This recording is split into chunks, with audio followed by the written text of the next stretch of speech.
I'm Amelia Morgan, 30 years old, and until this Christmas, the designated financial savior of my family. For 7 years, I paid their debts, funded their dreams, and asked for nothing in return. Then came that Christmas morning when my sister Stephanie announced with a cold smile, we had a family vote. Amelia is no longer our sister. The shock froze my breath, but I was prepared. Their laughter died instantly when I placed the red folder beneath our Christmas tree. If you've ever been betrayed by those you loved most, drop a comment below telling me where you're watching from. Hit that like and subscribe button if you're ready to hear how I finally stood up for myself after years of manipulation. Growing up in a middle-class neighborhood in Boston, I never imagined my family would someday see me as nothing more than a walking ATM. We lived in a modest 2-story house with a small backyard where we'd have summer barbecues. Dad worked as an engineer while Mom taught at the local elementary school. Stephanie was always the pretty, popular one, 3 years younger than me with our mother's charisma and charm. Drew, the baby of the family at 5 years my junior, was the typical coddled youngest child, athletic but unmotivated, always expecting things to work out with minimal effort.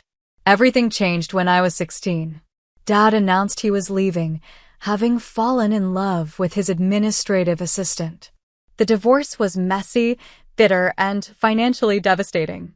Dad moved across the country to California with his new girlfriend, and while he sent the required child support payments, they barely covered the basics. Mom struggled to maintain our lifestyle on a teacher's salary. "We have to stick together now," Mom would say, squeezing my hand. "Family is all we have." Those words would become the chains that bound me to them for years to come. Mom changed after the divorce. The warm, nurturing teacher transformed into someone brittle and calculating. She married Jack Thompson just 2 years later, a quiet, passive man who worked in insurance and seemed to have no opinions of his own. He moved into our house and generally stayed out of family matters, nodding along with whatever Mom decided. "Jack's a provider," Mom explained when I questioned why she'd married someone she didn't seem to particularly love. "We need stability, Amelia. You'll understand when you're older." While my siblings floundered after the divorce, I channeled my pain into achievement. I studied obsessively, joined every academic club available, and secured a full scholarship to Boston University's business program. My family attended my high school graduation, clapping politely as I gave the valedictorian speech. "We're so proud," Mom said at the small celebration afterward. "You've always been the smart one." There was something in her tone that day, a speculative quality that I didn't recognize until years later. It was the sound of someone assessing an asset. College was a blur of classes, part-time jobs, and internships. I lived in a cramped dormitory while Stephanie decided on a whim to attend a private liberal arts college, requiring Mom and Jack to take out substantial loans. Drew barely finished high school, bouncing between retail jobs and vague ambitions of starting something in tech. My hard work paid off when I landed an internship at a prestigious financial firm during my junior year, which led to a full-time job offer upon graduation. I started at $75,000 annually, more money than I'd ever imagined earning at 22. The first request came just 3 weeks after I started my job. Mom called, her voice tight with worry. "Stephanie's car broke down completely. The mechanic says it'll cost $2,800 to fix, and with her tuition payments this month." She let the sentence hang in the air. I transferred the money that night. Stephanie sent a quick text, "Thanks, sis. Lifesaver." Face-blowing kiss. I didn't hear from her again for weeks. 2 months later, Drew needed $1,500 for a coding bootcamp that would totally set him up for success. Mom needed help with property taxes. Jack's hours got cut. Each request was accompanied by promises of repayment that never materialized. The pattern established itself so gradually I barely noticed. Family dinners became opportunities to mention financial difficulties within my earshot. Phone calls from home became rare unless they preceded a request for money. My achievements at work were celebrated primarily for what they might mean for my increasing salary. The first major crisis came when I was 24. I'd received a promotion and a substantial raise when Mom called in tears. "They're going to foreclose on the house, Amelia. We're 3 months behind on the mortgage. Jack's company is downsizing, and with Stephanie's graduate school tuition." She broke down sobbing. I emptied my savings account, $22,000 I'd been setting aside for a down payment on my own place, and transferred it to her. When I visited the following weekend, there was a new living room set and a high-end entertainment system in the house. "We got such incredible deals," Mom explained when she caught me staring. "Once-in-a-lifetime clearance prices." And after all the stress of almost losing our home, we needed something to lift our spirits. That night, I overheard Stephanie talking to her friend on the phone about their upcoming spring break trip to Cancun. "Mom and Jack totally hooked me up," she laughed. "They said with everything I'm going through with grad school stress, I deserved a break." I said nothing. The pattern was set. I was the provider, the safety net, the responsible one who would always be there to fix their problems. And they were the deserving ones, entitled to whatever comforts and luxuries they desired, regardless of financial reality. "Blood is thicker than water," Mom would remind me whenever I hesitated about a financial request. "We're family. We're all we've got." By my 25th birthday, I realized I hadn't taken a vacation in 3 years because every spare dollar went to someone else's emergency.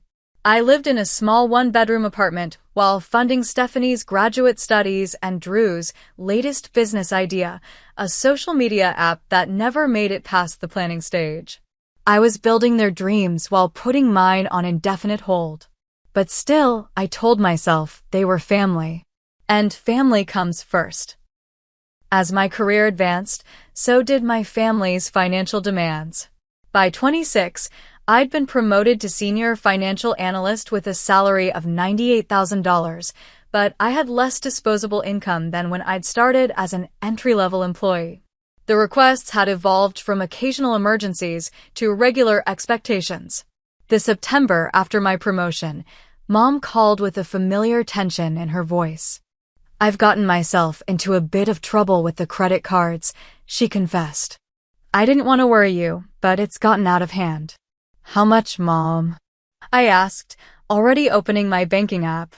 $15,000, she whispered. "The interest is killing me, Amelia. I can't sleep at night." I transferred the money immediately, along with a spreadsheet I'd created to help her budget moving forward. She thanked me profusely, promising to be more careful. 2 months later, I noticed she'd posted photos of a newly renovated kitchen on social media. When I asked about it during Sunday dinner, Jack mumbled something about necessary repairs, while Mom quickly changed the subject. Drew's financial crisis came next. At 27, he'd finally found his true calling, a subscription box service for craft beer enthusiasts. He needed $20,000 for initial inventory and website development. "This is different from my other ideas, Ames," he insisted, using my childhood nickname for the first time in years. "I've done the research. These subscription services are booming right now.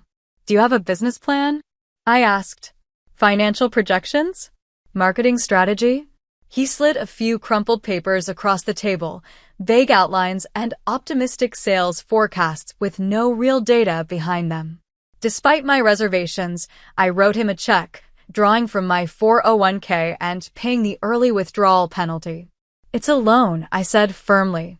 "With interest. I need to see monthly payments starting in 6 months."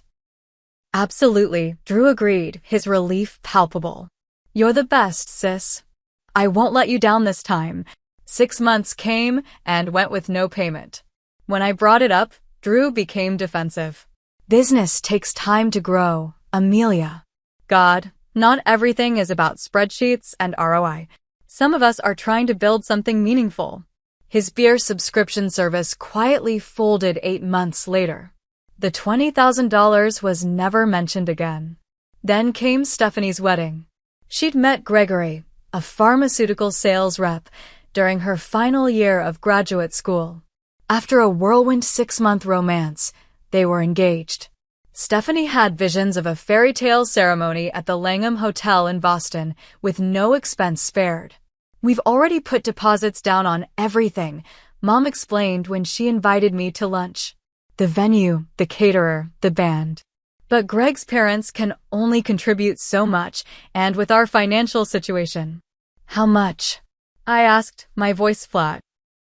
Mom slid an itemized budget across the table. The total at the bottom, $35,000. "I know it's a lot," Mom said quickly, "but this is Stephanie's special day. She's always dreamed of a beautiful wedding." I stared at the list. $10,000 for flowers alone. Custom-designed invitations.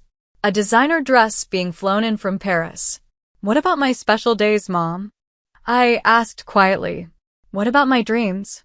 Her expression hardened momentarily before softening into practiced concern. "Oh, honey, you'll have your turn. But you've always been so independent, so career-focused. Stephanie needs this. You know how important appearances are to her."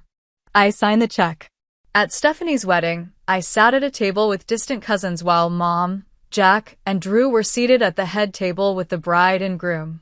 During her speech, Stephanie thanked her parents for making this day possible and her new in-laws for their generous contribution. My name wasn't mentioned. That night, I started the red folder, a simple cardboard file where I documented every loan, every gift, every financial contribution I'd made to my family over the years. Each entry included the date, amount, stated purpose, and any promises of repayment. The total made me physically ill, $127,000 in just 4 years, not including smaller gifts and regular help with monthly expenses. By my 29th birthday, the mortgage payments had become my responsibility too. Jack had been laid off again, though I'd begun to suspect he simply wasn't looking for work very hard.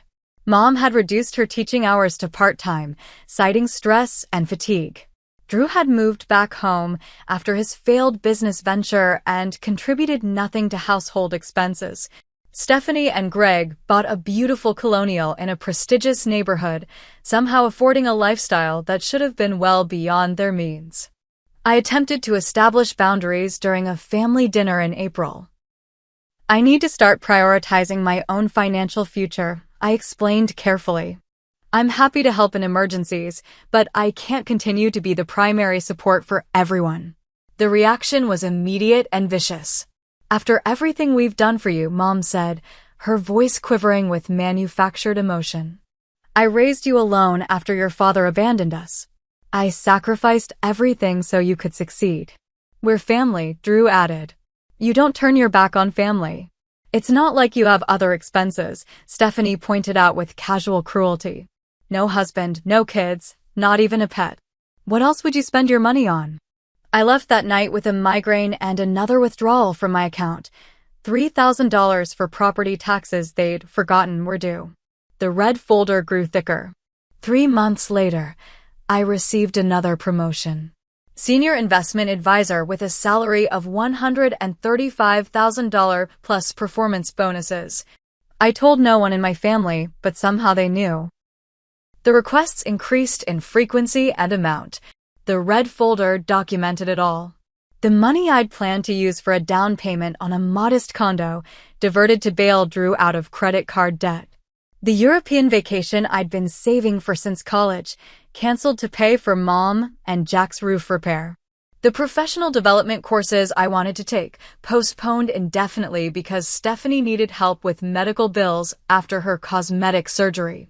7 years of putting everyone else first had left me with an impressive salary on paper and almost nothing to show for it. No property, minimal savings, a retirement account that had been depleted multiple times. But more than the financial cost was the emotional one, the growing realization that the people I sacrificed everything for saw me as nothing more than a convenient resource to be exploited.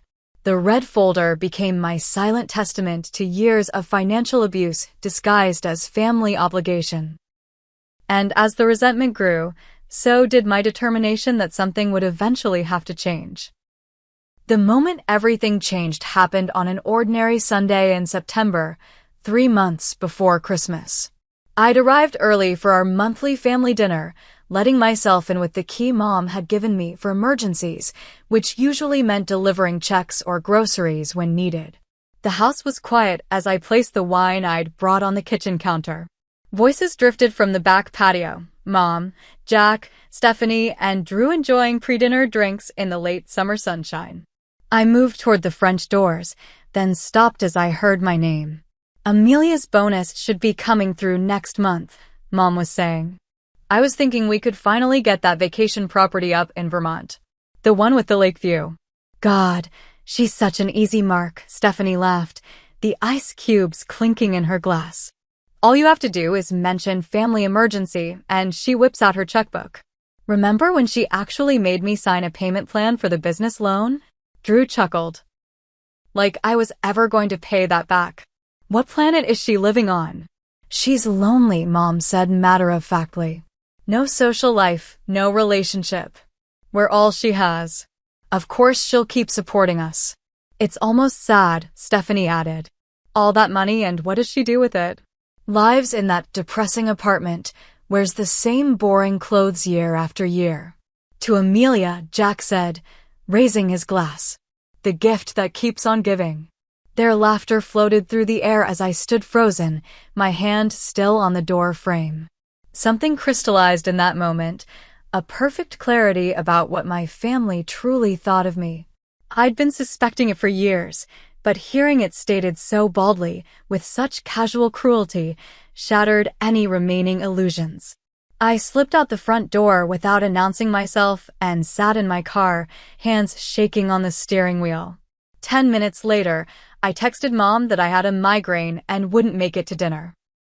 She responded with a concerned message about taking care of myself and a reminder that Jack needed dental work they couldn't afford. That night, I couldn't sleep. The conversation replayed in my mind on an endless loop.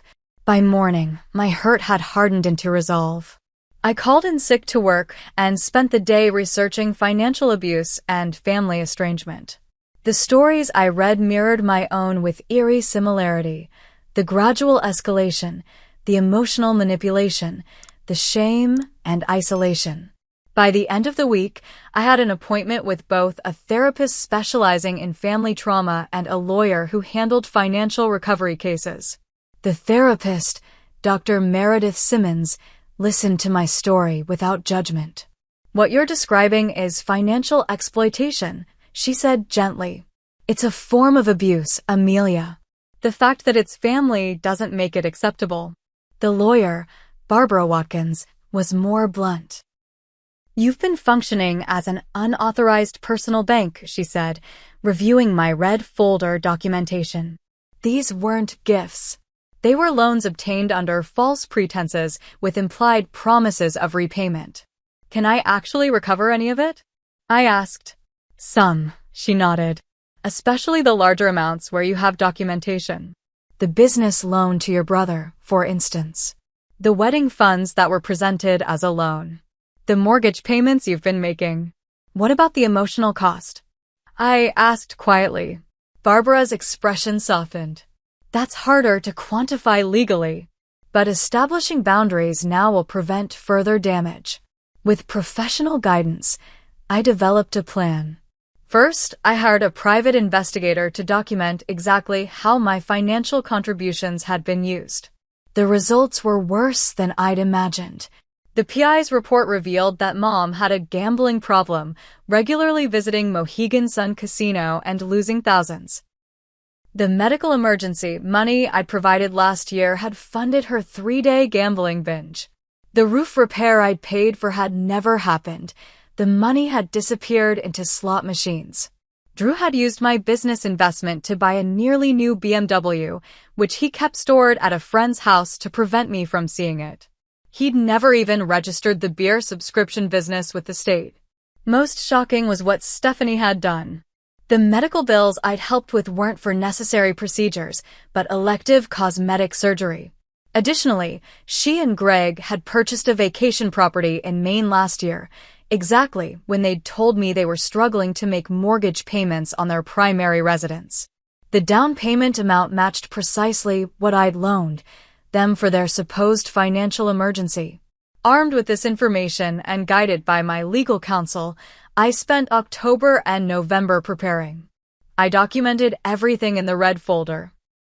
Bank transfers, text messages promising repayment, emails detailing the supposed emergencies. I had the PI photographs showing the real use of the money. I gathered legal documents establishing my right to recovery.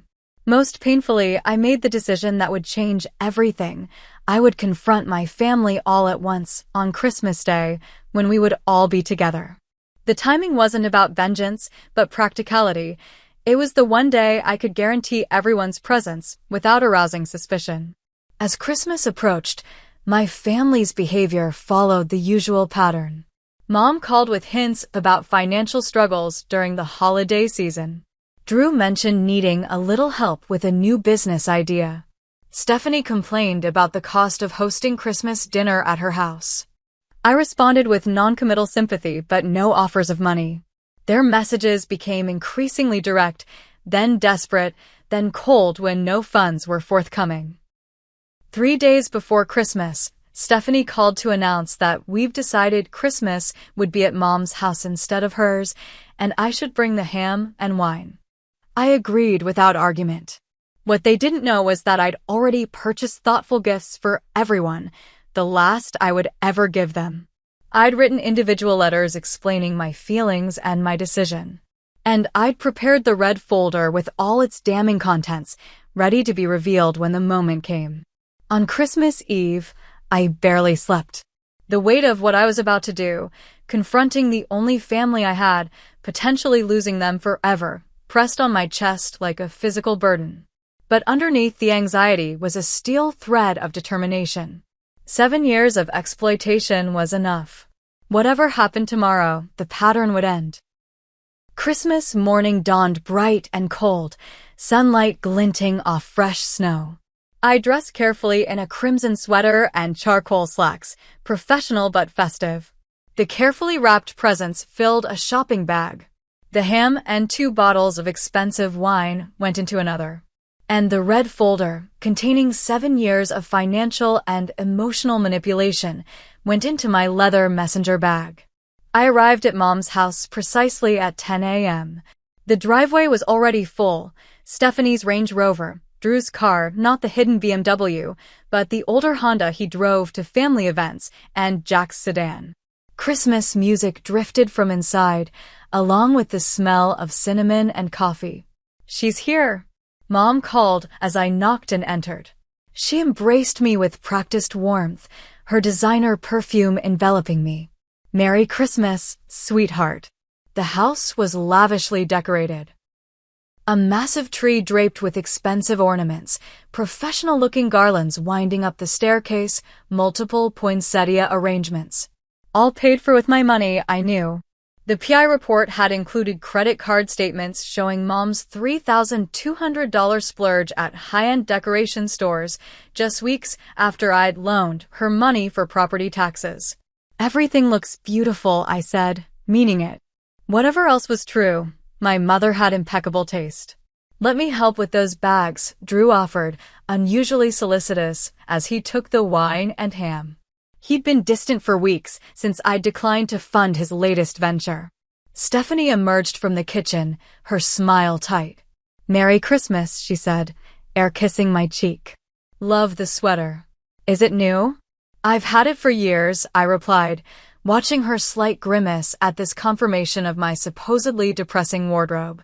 Jack nodded from his armchair, already working on what appeared to be his second Bloody Mary of the morning. "Good to see you, Amelia." The atmosphere felt strained beneath the festive veneer.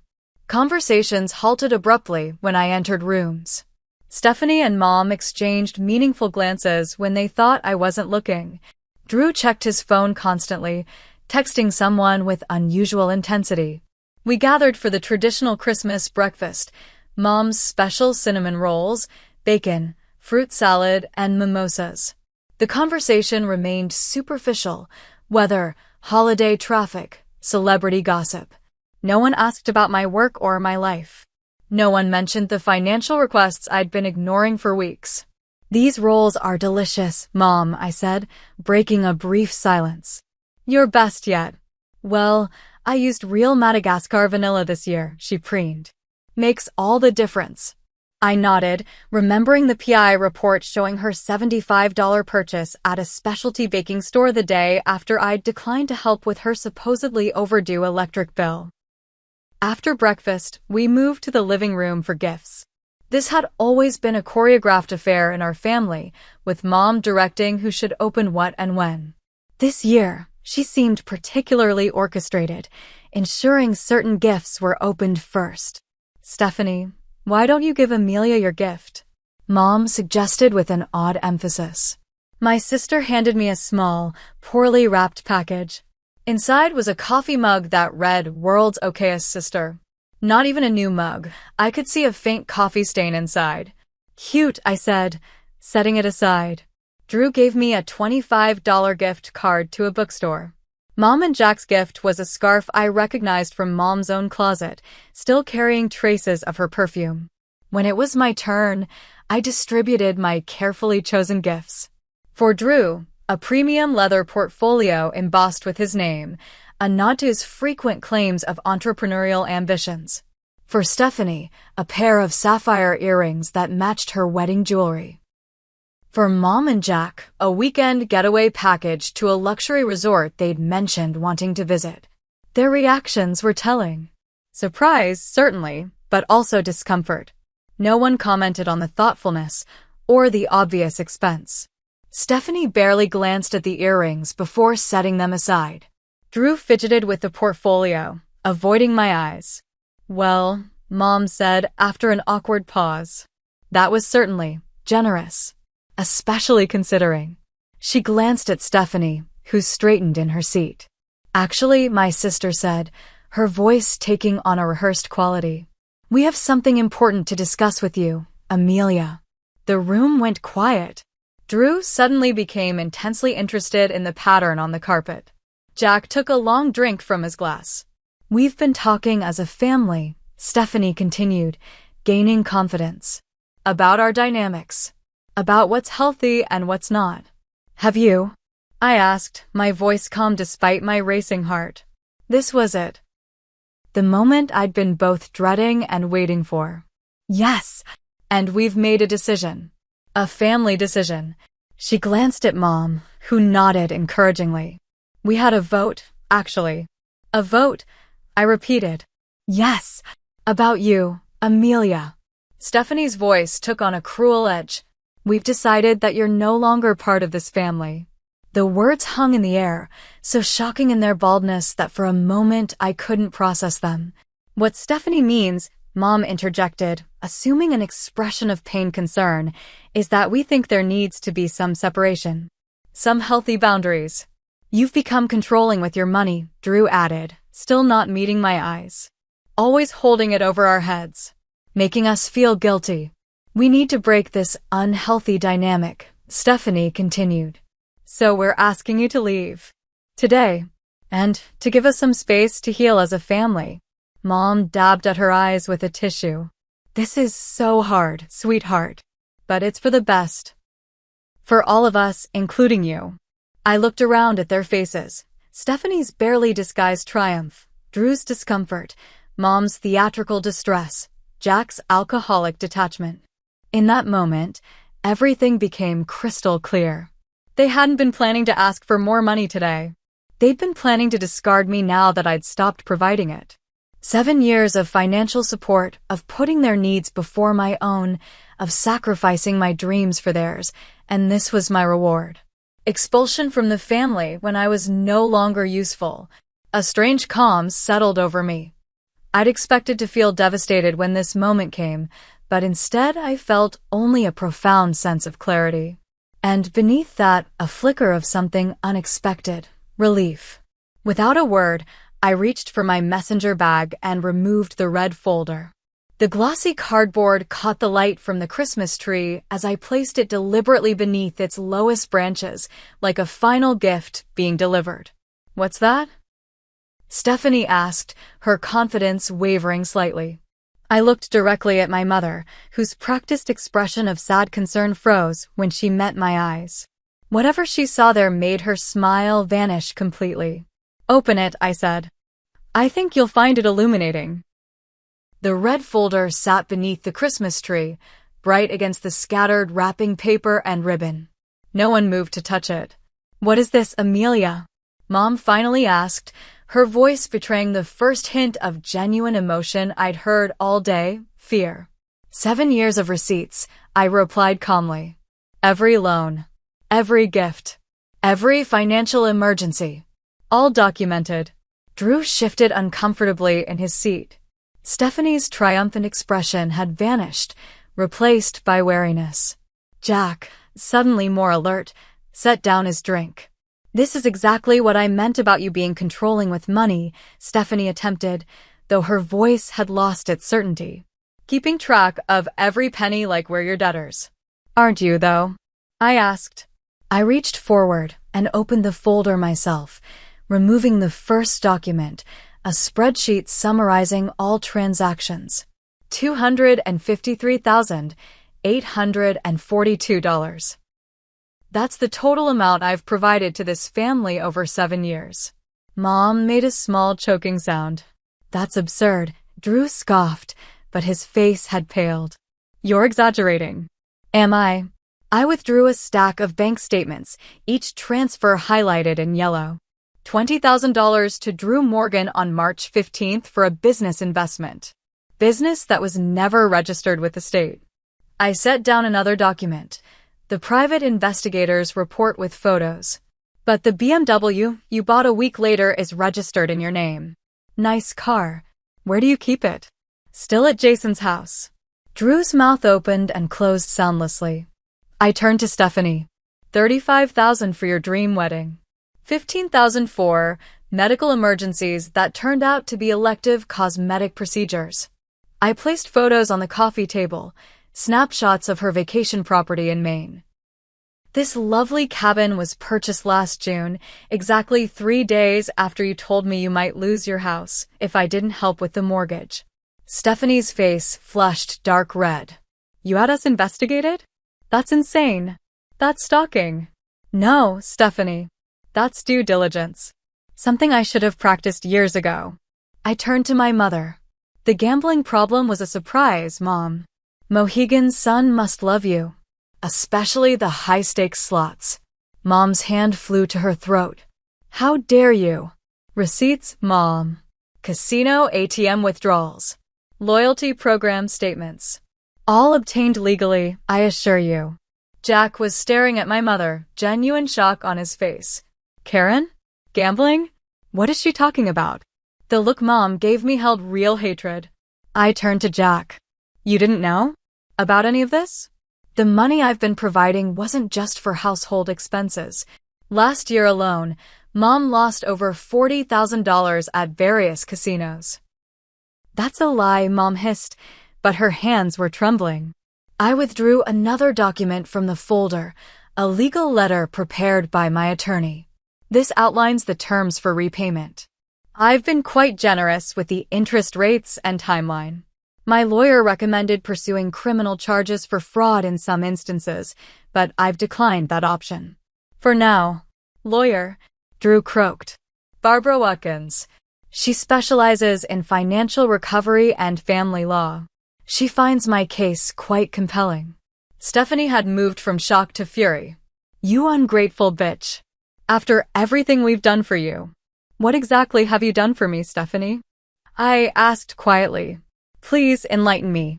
What have any of you done except take and take and take?" "We're family," Mom snapped, falling back on her most reliable manipulation. "Yes, you made that clear today when you voted me out of it." I reached into the folder again and removed a small digital recorder. "This might interest you." A recording from September 12th of this year. I arrived early for Sunday dinner. I pressed play. Their voices filled the room.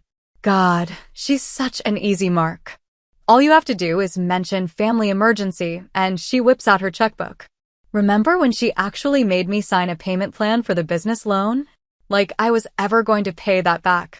What planet is she living on? She's lonely. No social life, no relationship. We're all she has. Of course she'll keep supporting us. It's almost sad. All that money, and what does she do with it? Lives in that depressing apartment, wears the same boring clothes year after year. To Amelia, the gift that keeps on giving. Their laughter, preserved digitally, echoed in the now silent room. Drew had gone pale. Stephanie sat rigid, her jaw clenched. Mom's face had crumpled into an expression of genuine fear. I wasn't at dinner that night, I said unnecessarily. I heard enough. Jack was looking from Mom to Stephanie to Drew with growing horror. Is this true? All of it. No one answered him. I've spent 7 years believing I was helping my family, I continued, my voice steady despite the emotions churning inside me. 7 years of canceling my plans, delaying my goals, emptying my accounts because you needed me. Because family comes first. I closed the folder gently. What I didn't realize until recently was that I wasn't helping. I was enabling. And you weren't family. You were users. You can't prove any of this, Stephanie said, but her voice wavered. Everything in this folder has been reviewed by my legal team. The loan agreements Drew signed. The texts and emails promising repayment. The documented pattern of financial exploitation. It's all admissible. Drew suddenly stood. Look, Amelia, this is all a misunderstanding. We appreciate everything you've done. We love you. You know that. Do I? I asked. Because 30 minutes ago you were voting me out of the family. That was Stephanie's idea, he said quickly, earning a venomous glare from our sister. It doesn't matter whose idea it was. You all agreed. And honestly, it's the most honest you've been with me in years. Mom had recovered some of her composure. Sweetheart, we can work this out. We're family. Families fight, they have misunderstandings, but at the end of the day, blood is thicker than water. That's not even the correct quotation, I said. The full proverb is the blood of the covenant is thicker than the water of the womb. It actually means the opposite of how you've always used it. The bonds we choose are stronger than the ones we're born into. I stood up, gathering the documents back into the red folder. You have 2 options. Option 1. You sign the repayment agreements. You commit to family therapy. You take responsibility for your actions. We establish healthy boundaries moving forward. I tucked the folder into my bag. Option 2. I file lawsuits against each of you for financial recovery. I provide evidence of fraud where applicable. I pursue this legally to the fullest extent possible. You would see your own family? Mom gasped. According to Stephanie, I don't have a family anymore. I lifted my bag onto my shoulder. You have until New Year's Day to decide. My lawyer will be in touch with the paperwork. Stephanie lunged to her feet. You self-righteous, calculating bitch. You think you're so much better than us? At least we know how to live. All you know is work and money. That's where you're wrong, Stephanie, I replied calmly. I know a lot about love, loyalty, and sacrifice. I've spent 7 years demonstrating those qualities. What I've finally learned is that they need to be reciprocal to be meaningful. I turned to leave, then paused. One more thing. The gifts I gave you today? They're paid for. No strings attached.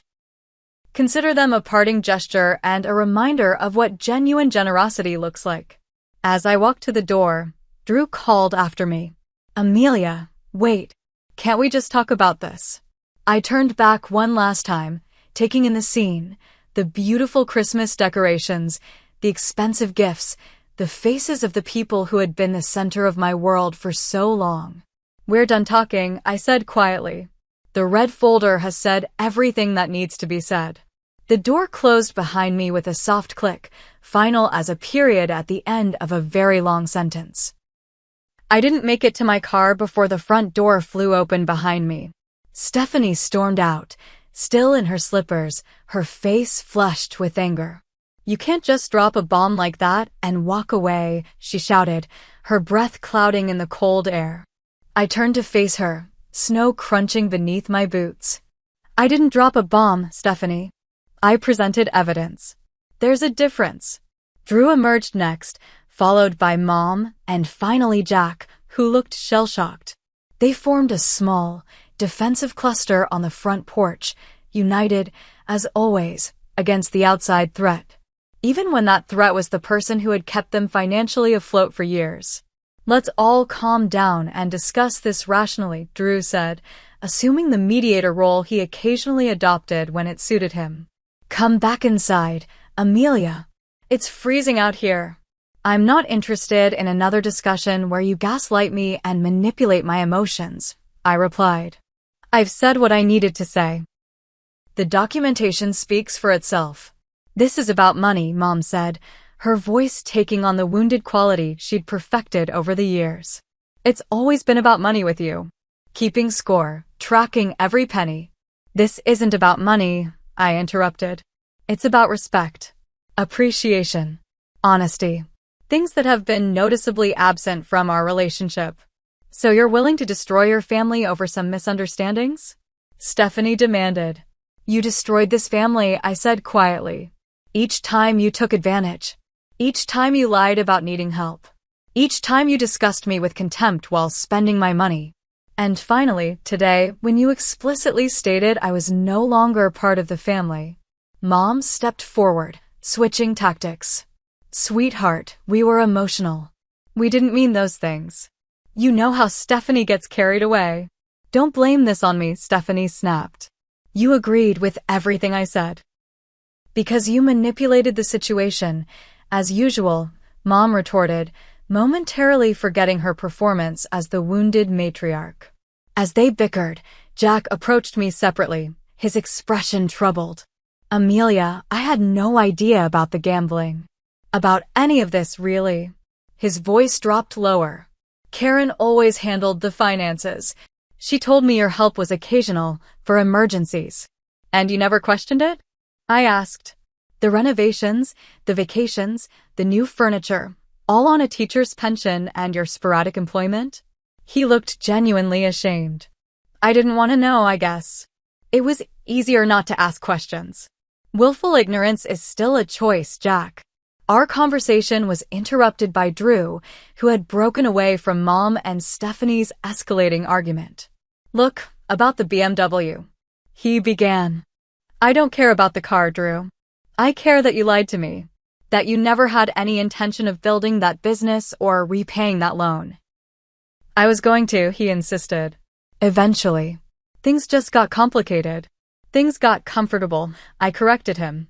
It was easier to take than to earn. He flinched as if I'd slapped him. That's not fair, isn't it? When was the last time you held a job for more than 3 months? When have you ever followed through on anything? Not everyone can be perfect like you, he muttered, falling back on the familiar accusation. I'm not perfect. I'm responsible. There's a difference. Our conversation was cut short by Stephanie's raised voice. This is ridiculous. She can't actually sue us. We're family. According to my lawyer, I have an excellent case, I called over to her. Particularly given the recorded conversations and documented pattern of deception. Mom finally broke down, her carefully constructed facade crumbling. I have a problem, she admitted, tears streaming down her face. The gambling. It started after the divorce. Just small amounts at first.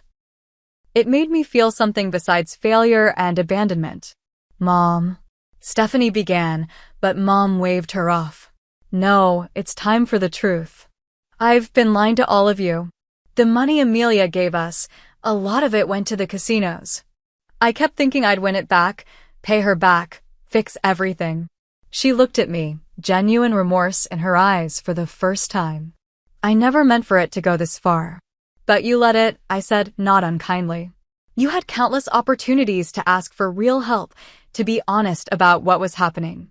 I was ashamed, she whispered. And then it just became easier to keep taking. To pretend everything was fine.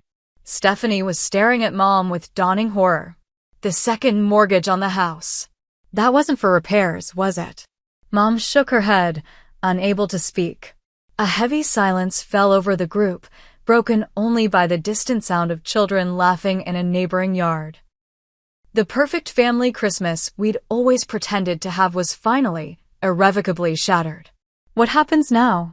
Drew finally asked. Like I said, you have options. I withdrew 5 sealed envelopes from my bag. These letters outline my terms for moving forward. Read them carefully. They include the repayment schedules, requirements for therapy, both individual and family, and my conditions for maintaining any relationship with each of you.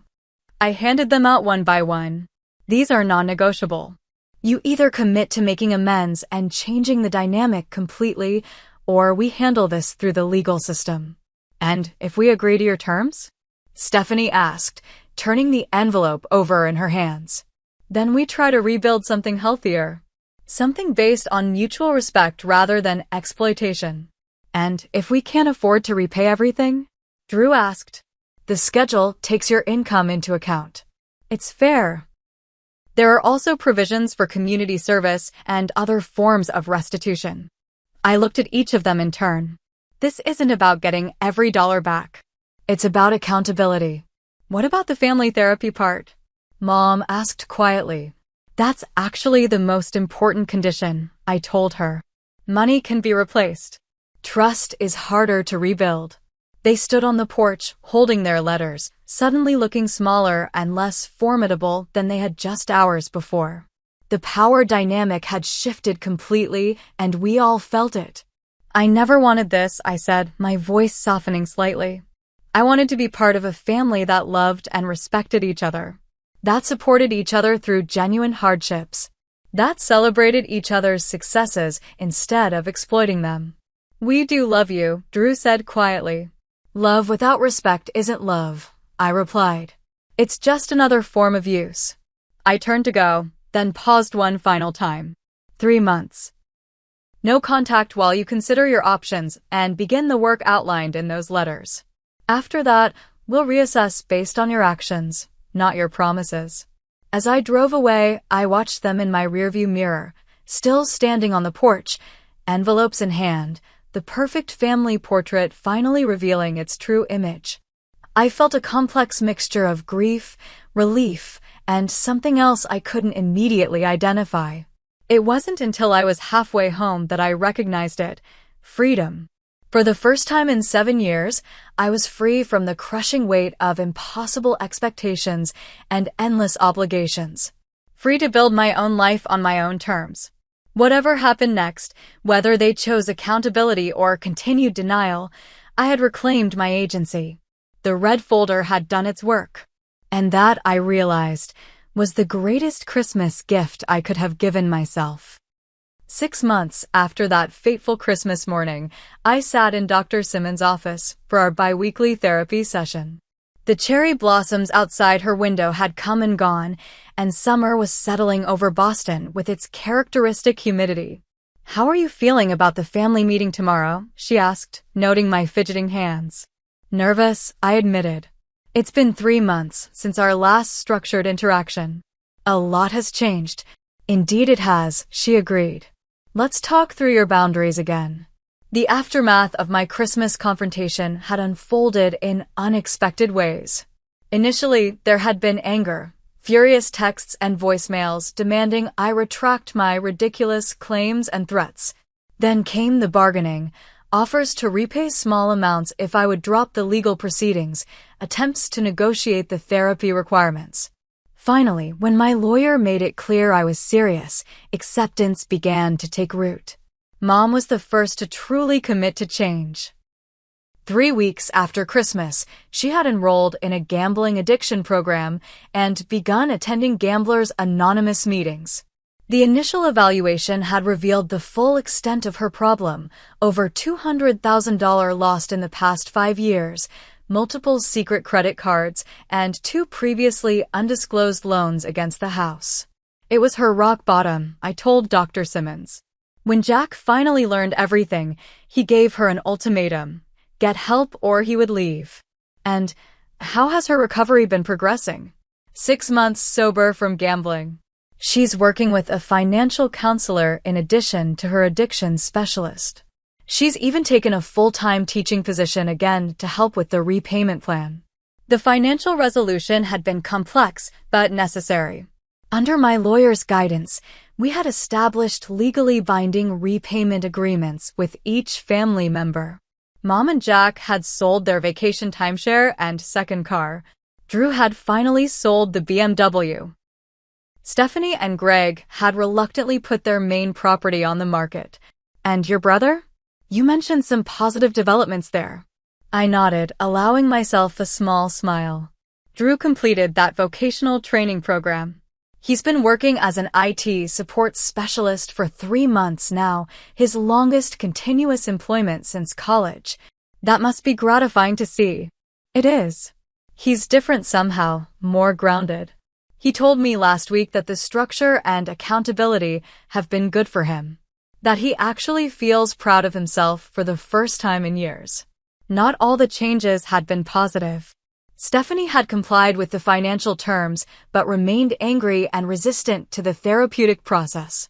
She attended the required family sessions, but participated minimally, treating them as an ordeal to be endured rather than an opportunity for growth. And your relationship with Stephanie? I sighed. Still strained. She sees me as the villain in all this. The one who destroyed the family dynamic instead of the one who exposed it. That's not uncommon in these situations.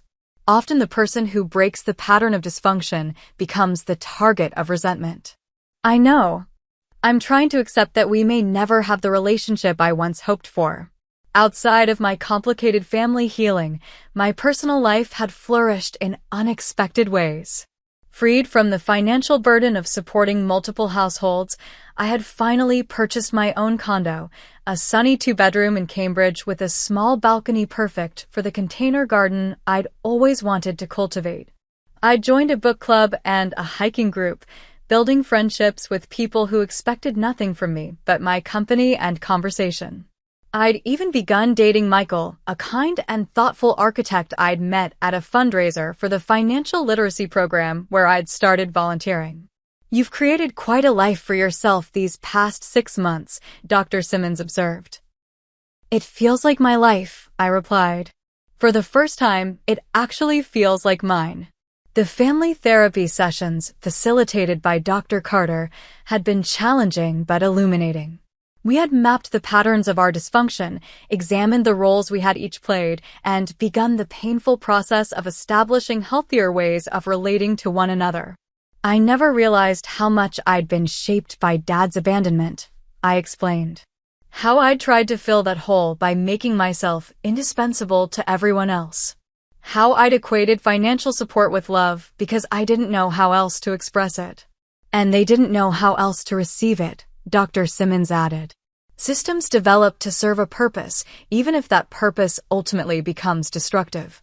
The legal aspect of our situation had been resolved more smoothly than I'd anticipated. Once my family realized I was serious about pursuing legal action if necessary, they had cooperated with the structured repayment plan. Monthly payments came consistently, if not always cheerfully. The total amount would never equal what I'd given over the years, but the acknowledgement of the debt was, in many ways, more important than the money itself. Tomorrow's meeting will be different, I said, thinking aloud. It's the first time we'll be gathering informally since Christmas. No lawyers, no therapists, just family having dinner together. And you've established clear boundaries for the interaction? Yes. Neutral location, a restaurant downtown. Tower time limit. No discussion of financial matters outside the established agreements. Everyone is responsible for their own transportation and expenses. Dr. Simmons nodded approvingly. And your internal boundaries? What will you do if old patterns begin to emerge? I'll name the behavior directly. If it continues, I'll excuse myself. I took a deep breath. And I remember that their behavior reflects on them, not on me. That I'm not responsible for fixing their problems or managing their emotions. Excellent. You've come so far, Amelia. Indeed, The journey of the past 6 months had transformed me in ways I was still discovering. I had learned to prioritize my own well-being without guilt, to recognize manipulation in its many subtle forms, to understand that true generosity came from choice, not obligation. Most importantly, I had expanded my definition of family. My closest support now included friends who celebrated my successes without envy, who offered help without keeping score, who loved me for who I was rather than what I could provide.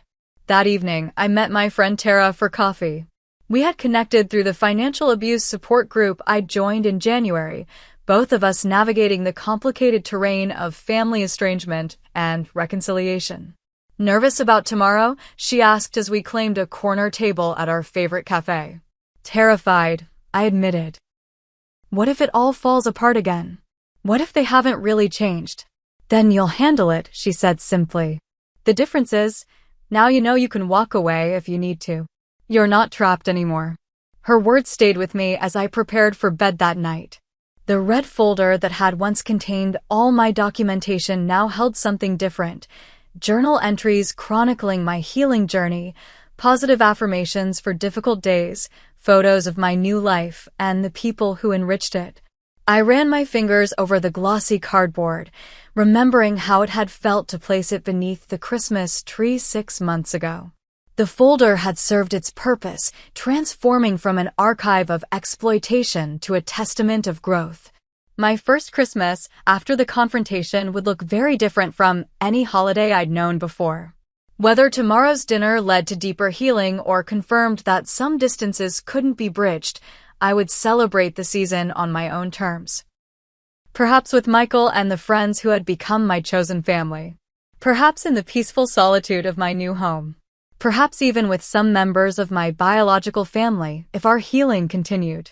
The path forward remained uncertain, but for the first time in my adult life, that uncertainty felt like freedom rather than fear. I had learned that standing up for myself wasn't selfish, but necessary. That boundaries weren't walls, but vital definitions of where I ended and others began. That love without respect was just another form of use. Most importantly, I had discovered that the greatest gift I could give myself was the courage to reveal the truth, whatever the consequences. The red folder had been just the beginning. The real story was what happened after, the painful, beautiful process of rebuilding a life based on authenticity rather than obligation. As I drifted toward sleep, I felt gratitude wash over me, not for what I had lost, but for what I had found. Myself, my voice, my boundaries, my worth. The red folder had changed everything, and I wouldn't have it any other way. Have you ever had to stand up to family members who took advantage of your generosity? I'd love to hear your stories in the comments below.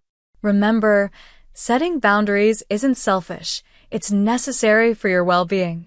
If this story resonated with you, please hit that like button and subscribe to hear more stories of strength and personal growth. Share with someone who might need to hear that it's okay to put themselves first sometimes.